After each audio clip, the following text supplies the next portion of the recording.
Niruhusu nianze kwa kumshukuru sana Mwenyezi Mungu ambaye ametuwezesha siku hii ya leo kukutana hapa makao makuu ya shirika letu la hifadhi za taifa Tanzania TANAPA kwa ajili ya shughuli moja tu maalumu, nayo si nyingine ni kumwapisha na kumkabidhi ofisi kamishna wetu wa uhifadhi Bwana Masana Jibril Mwishawa.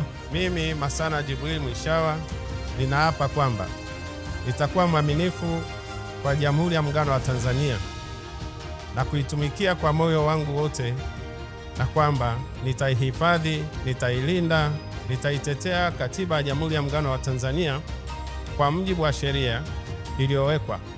Ewe Mwenyezi Mungu nisaidie. TANAPA oye! Mambo, hongereni sana kupata kamishna mpya. Bodi inakuombea sana kamishna, kila la heri kwenye kipindi chote cha uongozi wako, na kutoa wito kwako kuhakikisha kuwa wakati wote unaimarisha uwajibikaji wa pamoja na kufanya kazi kama timu moja.